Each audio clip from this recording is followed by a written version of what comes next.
Friends, ఇప్పుడే అందిన వార్త. బీఆర్ఎస్ ఎమ్మెల్సీ కవితకు మరో బిగ్ షాక్. ఈడీ అధికారులు సంచలన నిర్ణయం అంటూ వార్తలు అయితే వస్తున్నాయండి. దీనికి సంబంధించి వివరాలు చెప్పడానికే వీడియో చేయడం జరుగుతుంది. చాలా మంది వీడియోస్తున్నారు కానీ సబ్స్క్రైబ్ చేసుకోవడం మర్చిపోతున్నారండి. దయచేసి ఛానల్లో సబ్స్క్రైబ్ చేసుకొని బెల్ ఐకాన్ ఆల్ పై ట్యాప్ చేయండి. ఇటువంటి ఇంపార్టెంట్ ఇన్ఫర్మేషన్ మిస్ అవ్వకుండా మీ ఫోన్ నోటిఫికేషన్ రూపంలో వస్తుంది.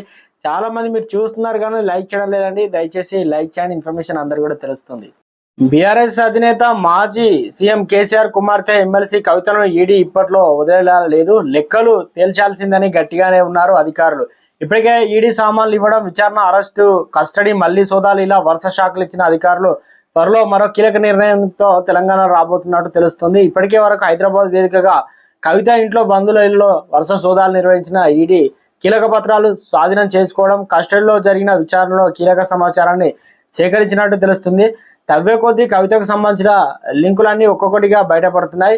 అందుకే ఇక మరింత స్పీడ్ పెంచాలని నిజామాబాద్ పై ఫుల్ ఫోకస్ అయితే ఈడీ ఫోకస్ పెట్టింది. ఢిల్లీ వర్గాలు అయితే చెప్తున్నాయి. నిజామాబాద్ లో కవిత ఉన్న ఆస్తులన్నీ, ఏ వ్యాపారాలు భాగస్వామిగా ఉన్నారు, కవిత బినామీలు ఎవరు, ఇలా అన్ని కోణాల్లో ఈడీ సోదాలు జరుపుతున్నట్లు లీకులు అయితే వస్తున్నాయి. అయితే ఈ మధ్యలో జరిగిన సోదాల్లో నిజామాబాద్ కు లింకు ఉన్నాయని తెలియాల్సి వచ్చింది. అయితే దీంతో కవిత ఆస్తుల వివరాలపై సెంట్రల్ ఇంటెలిజెన్స్ వర్గాలు ఆరా తీస్తున్నట్టు తెలుస్తుంది. ఇది పూర్తవగానే కవితకు ఎక్కడైనా వ్యాపారాలు ఉన్నాయా ఆరా తీసేందుకు ఈడీ అధికారులు రంగం కూడా సిద్ధం చేసిందట. అంతేకాదు, కవిత భర్త, బంధువులు, కవితకు సన్నిహితంగా ఉండే వారి వివరాలు సైతం వెలికి తీస్తున్నారు. ఇప్పటికే కవిత మేనల్లుడు మేక శరణ్ పేరు కూడా తెరపైకి రావడం, విచారణలో అతనెవరో అని అడిగితే ఎలాంటి సమాధానం రాకపోవడంతో ఈడీ అధికారులు మరిన్ని సందేహాలు వస్తున్నట్లు తెలుస్తుంది.